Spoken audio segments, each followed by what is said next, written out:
जल प्रणाम। मैं आपकी डिजिटल जल मित्र स्वाति मालवीय आप सभी का हार्दिक स्वागत करती हूँ। पानी की कहानी, एंकर की जुबानी, हर दिन एक अलग कहानी।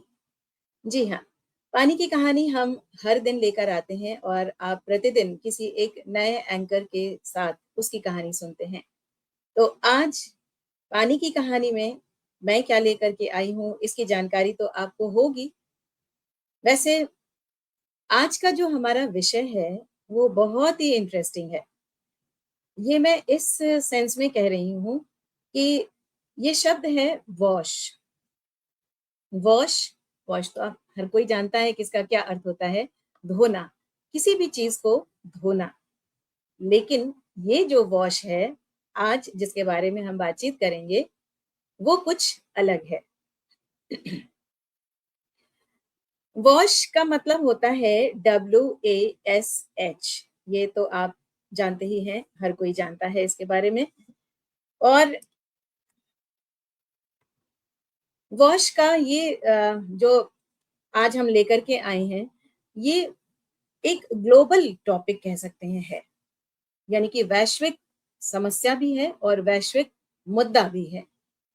तो वॉश के अंदर क्या-क्या चीज़ें हैं, ये हम आपको बताएँगे और साथ ही हम पहले आपको ये भी बताना चाहेंगे कि आज पानी की कहानी के शुरुआत में ही हम आपको ये बताना चाहते हैं कि अब से हमारा जो भी ये कार्यक्रम होता है, इसको आप यूट्यूब पर भी देख सकते हैं। जी हाँ, यूट्यूब पर कल सुबह 9 बजे से आज का जो भी कार्यक्रम है, आज की जो कहानी है, इसे आप देख पाएँगे। यानी प्रतिदिन हम इस कार्यक्रम को उस पर अपलोड कर देते हैं और आप उसे आराम से देख सकते हैं, अगले दिन सुबह 9 बजे से। तो चलिए अब बात करते हैं हम वॉश की।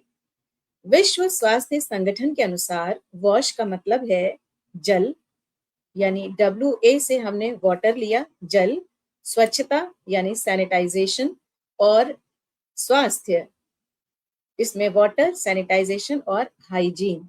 H का मतलब हाइजीन, यानी वाटर, सैनिटाइजेशन और हाइजीन को मिलाकर ये शब्द बना है वॉश। ये एक्चुअली में एक सामूहिक अवधारणा है, यानी ये सबके लिए सोचा गया कि जो बीमारियों को रोकने और सबके स्वास्थ्य में सुधार करने के लिए इस विषय को जन्म दिया गया। यानी ऐसा सोचा गया कि हम ऐसा कुछ हमें करना चाहिए कि पूरी दुनिया में ये जो अ, वॉश की समस्या है, वॉश की कॉन्सेप्ट के ज़रिए हम तमाम समस्याओं को सुलझाएँगे। तो इसमें और क्या-क्या चीज़ें आती हैं हम आपको बताते हैं, स्वच्छ पेयजल तो है ही और उचित शौचालय व्यवस्था यानी कि OPD और व्यक्तिगत साफ-सफाई यानी कि हाइजीन, इस पर बहुत ज़्यादा ज़ोर देते हैं हम वॉश के अंतर्गत। तो WHO की इस रणनीति के 3 मुख्य घटक हो गए, 3 पिलर्स हो गए, यानी जल जो सभी को पीने और दैनिक उपयोग के लिए सुरक्षित और स्वच्छ पानी मिले, इसको उपलब्ध कराना, ये एक इसका बहुत बड़ा उद्देश्य है। दूसरा है सैनिटाइजेशन, यानी कि जैसे आपने देखा होगा कि हमारे देश में भी खुले में शौच करने की बड़ी बुरी प्रथा थी पहले और मतलब ये एक ऐसी चीज़ थी कि इसका कोई समाधान नहीं निकल रहा था, लेकिन बहुत जल्द इसके ऊपर सरकार ने प्रयास किए, कोशिशें हुई, तमाम कार्यक्रम बने और अब खुले में शौच पर पूरी तरह से पाबंदी लग गई है। तो सैनिटाइजेशन यानी कि जो मानव मलमूत्र है और जो कचरा है, कचरा तो अभी भी बहुत बड़ी समस्या है क्योंकि दोस्तों हम कचरा कहीं भी फेंक देते हैं। क्योंकि भई एक ह्यूमन नेचर है, हम लोगों का एक ये स्वभाव हो गया है कि भई अपने घर की सफाई हमने कर ली और कूड़ा जो है वो बाहर सड़क पर निकाल दिया। अब इसके पीछे क्या लॉजिक है या क्या सोच है, ये एक बहुत बड़ा मुद्दा है। इसके ऊपर भी कभी प्रोग्राम कर सकते हैं हम लोग। तो स्वच्छता मतलब सैनिटाइजेशन यानी कि जो मानव का मलमूत्र है और कचरे के सुरक्षित निपटान के लिए इसे किस तरीके से निपटाया जाए, किस तरह इसको अच्छी तरीके से डंप करके खत्म किया जाए, इसकी अच्छी व्यवस्था की जाती है इसमें। और टॉयलेट्स यानी कि शौचालय की को सुनिश्चित करना। ये जो बात मैं अभी कह रही हूँ कि बहुत बड़ी समस्या थी हमारे देश में कि खुले में शौच करने की, स्पेशली इसमें जो वुमेन है, जो महिलाएँ हैं, उनके लिए तो बहुत ही गंभीर समस्या थी। लेकिन अब बहुत हद तक इस पर रोक लग गई है और सबके घर में अब नल भी है और शौचालय भी है। इसके अलावा साफ-सफाई यानी कि हाइजीन। हाइजीन ये एक बहुत ही पर्सनल सा टॉपिक है, ये एक बहुत व्यक्तिगत स्वच्छता का विषय है, जैसे कि साबुन से हाथ धोना या साबुन का प्रयोग करना या पानी से नियमित रूप से हाथ धोना और पर्यावरण को भी साफ रखना। देखिए, इसमें 3 चीज़ों की बात हम कर रहे हैं, एक तो है साबुन से हाथ धोना, साबुन से हाथ धोने के ऊपर भी एक अलग कार्यक्रम हो चुका है, आपने कुछ दिनों के पहले देखा होगा और कहते हैं कि 20 सेकंड तक आप साबुन से अगर हाथ धो रहे हैं या सैनिटाइज़र से हाथ धो रहे हैं, तो 20 सेकंड तक अच्छे से हाथों को मल कर चारों तरफ नाखून के पास, तब उसे वॉश करना चाहिए, धोना चाहिए, ताकि सारे कीटाणु पूरी तरह से निकल जाएँ। इसके अलावा और इसमें आता है हमारे कि पानी से नियमित रूप से हाथ धोना और कई बार ऐसा भी होता है कि ज़रूरी नहीं कि हर बार हम साबुन से ही हाथ धोएँ, हम पानी से भी हाथ धोते हैं कई बार, लेकिन उसका भी ध्यान रखना चाहिए कि बहुत साफ पानी से हम हाथ धोएँ। क्योंकि हाथ तो धुल जाता है, लेकिन अगर पानी गंदा है, तो भई हाथ तो गंदा ही रहेगा। इसलिए इस चीज़ का भी ध्यान रखना बहुत ज़रूरी हो जाता है। और तीसरा है पर्यावरण को साफ रखना। ये तो अपने आप में एक भारी भरकम विषय है। पर्यावरण को साफ रखना और पेड़-पौधे लगाना और लगाने के बाद उसकी देखभाल करना, जो सबसे ज़रूरी चीज़ है। क्योंकि आमतौर पर लोग पेड़-पौधे लगा देते हैं, कुछ दिन पानी भी देते हैं, धूप में भी रखते हैं और खाद-वाद भी डालते हैं, लेकिन कुछ समय के बाद वो ये एक जो कर्तव्य है वो उसकी इतिश्री हो जाती है और वो फिर पेड़ जो पौधा है वो मुरझाकर खत्म हो जाता है। तो पर्यावरण को साफ रखने के लिए और पर्यावरण की सुरक्षा के लिए हमें इसका बहुत ध्यान रखना है कि जो पेड़-पौधे लगाएँ, उसकी देखभाल भी करें। इसके अलावा और क्या-क्या चीज़ें इसमें आती हैं, ये हम आपको बताते हैं।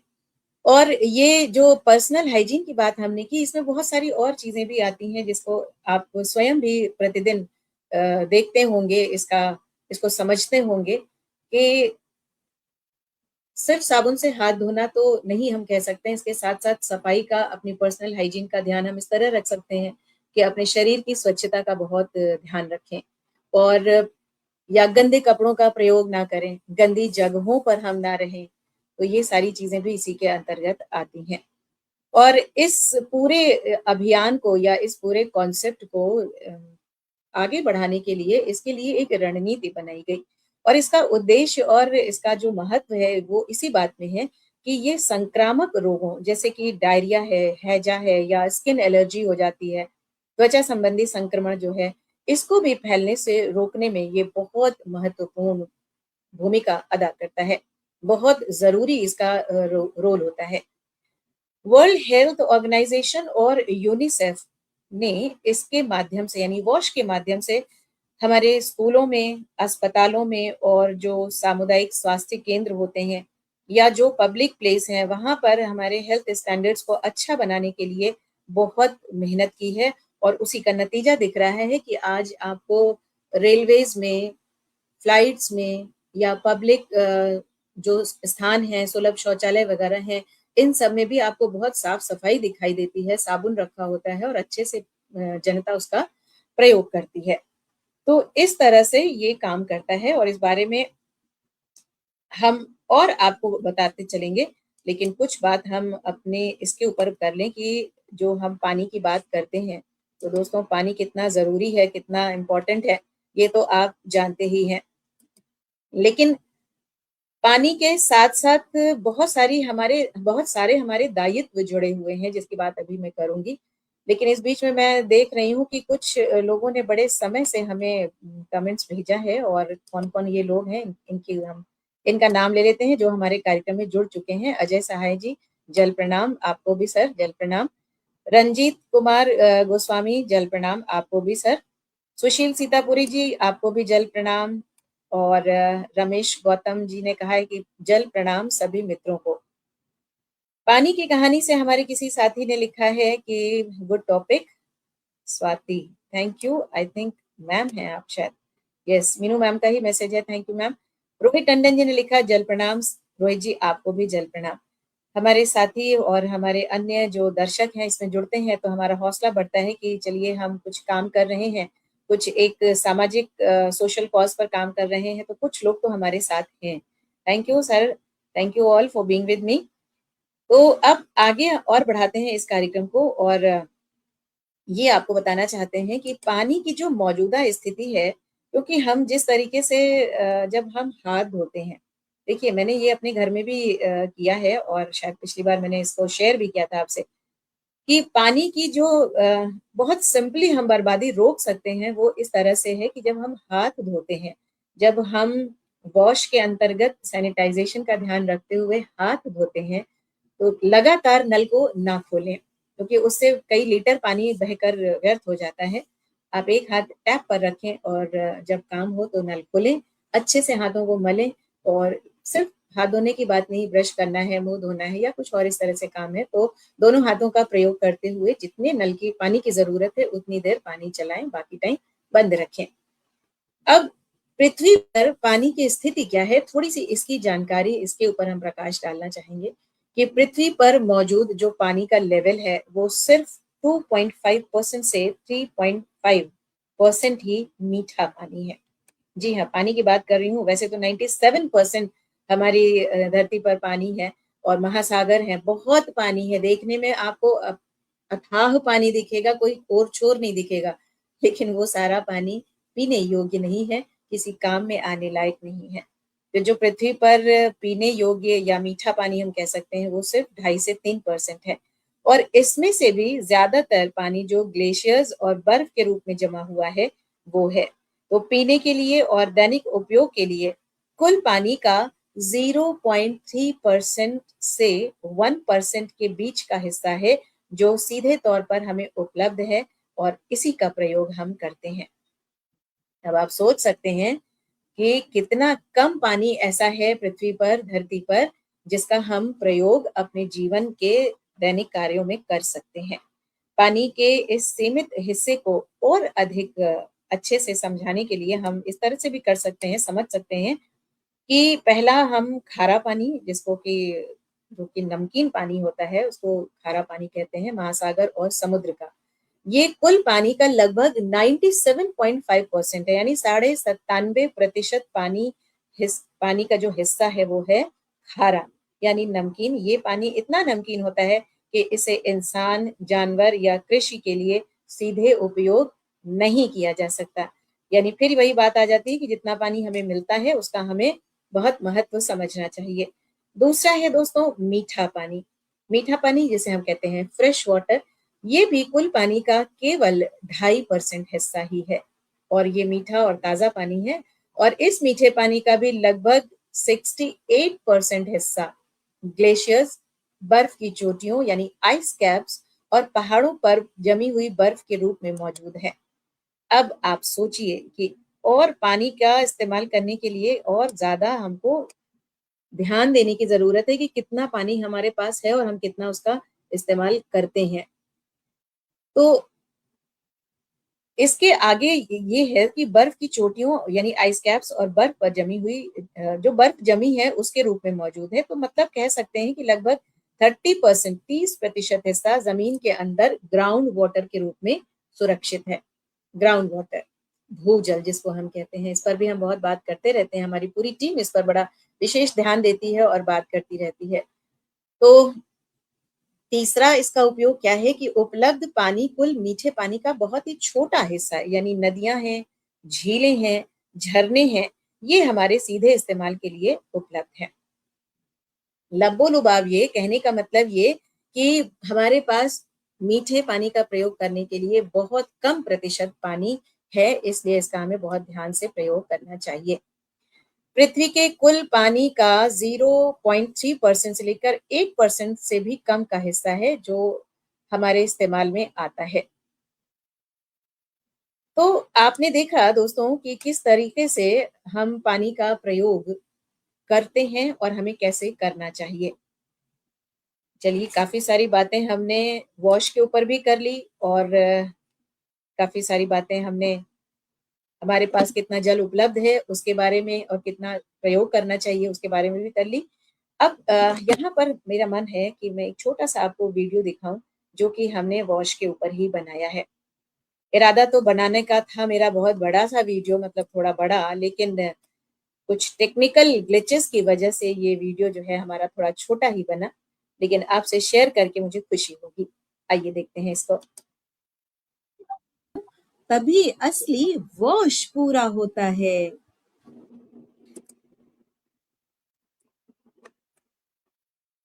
हे, मैं पानी हूँ, साफ रहूं तो जिंदगी चलती है। मैं सैनिटाइजेशन हूँ, गंदगी हटे तो बीमारी भागती है। मैं हाइजीन हूँ, हाथ साफ रहें तो हर दिन सुरक्षित बनता है। हम साथ हों तभी असली वॉश पूरा होता है। हमें स्वच्छ पानी का प्रयोग सभी कामों में करना चाहिए, विशेष रूप से हाथ धोने में, भोजन बनाने में, सब्जियों को धोने में, पीने के पानी में, बच्चों के नहाने धोने के पानी में। इस बात का विशेष ध्यान रखना चाहिए कि पानी बहुत ही साफ, स्वच्छ और सही जगह पर निकल रहा हो, वहां पर इसका इस्तेमाल करना चाहिए। जिन घरों में आरओ का पानी निकलता है, उसका प्रयोग हम घर की साफ सफाई इत्यादि में कर सकते हैं, पेड़ पौधों में भी डाल सकते हैं। खुले में शौच करने की प्रवृत्ति पर पूरी तरह से रोक लगनी चाहिए। वैसे भी खुले में शौच करने पर पाबंदी लग चुकी है और हमें अपने आसपास के स्थानों की सफाई का, स्वच्छता का बहुत अधिक ध्यान रखना होगा। अन्यथा तमाम बीमारियां, हैजा, टाइफाइड, जॉन्डिस जैसी बीमारियां हमें घेर सकती हैं, हम इनके शिकार बन सकते हैं।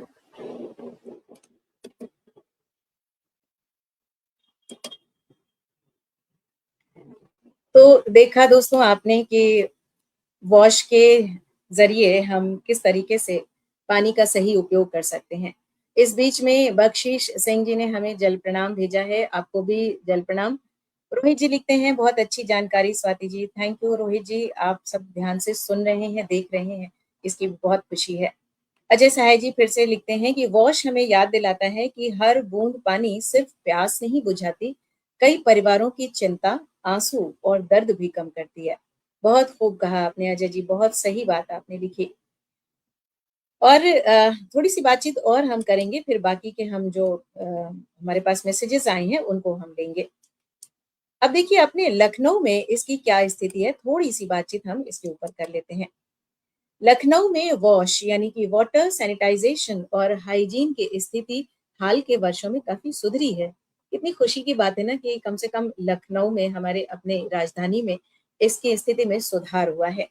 लेकिन प्रमुख क्षेत्रों और जो वैसी बस्तियां हैं, मलिन बस्तियां हैं, इनके बीच में भी बड़ा अंतर है। तो स्वच्छता और कचरा प्रबंधन यानी सैनिटाइजेशन, अभी कुछ दिनों पहले लखनऊ में स्वच्छता को लेकर सर्वेक्षण हुआ था और उसमें हमारा लखनऊ नंबर 1 पर आया था। ये अभी कुछ दिन पुरानी ही खबर है। तो ये एक उत्साहवर्धन करती है ऐसी खबरें हमारा कि लखनऊ के लोग इस चीज़ पर, वॉश के ऊपर बहुत ध्यान देते हैं। ऐसे ही ध्यान देते रहिए और दूसरों को भी जागरूक करते रहिए। 1 लाख से अधिक आबादी वाले शहरों में लखनऊ ने राष्ट्रीय स्तर पर तीसरा स्थान प्राप्त किया है। वाह! क्या बात है। बहुत ही खूबसूरत ये लाइन है कि राष्ट्रीय स्तर पर यानी कि नेशनल लेवल पर हमारा ये इसका तीसरा स्थान है। जबकि मुझे याद पड़ता है कि पिछले कुछ साल पहले पिछले साल जब इसका सर्वेक्षण हुआ था, सर्वे हुआ था, तो शायद 200 से ऊपर इसकी रैंकिंग थी। तो इस लिहाज से तो हम काफ़ी सुधर गए हैं, काफ़ी हमने सुधार किया है और ऐसे ही सुधार हम करते भी रहेंगे। इसके अलावा गार्बेज फ्री रेटिंग यानी जीएफसी, लखनऊ उत्तर प्रदेश का पहला ऐसा शहर बन गया है जो कि गार्बेज फ्री सिटी यानी जीएफसी में 7 स्टार रेटिंग हासिल करके खड़ा हुआ है।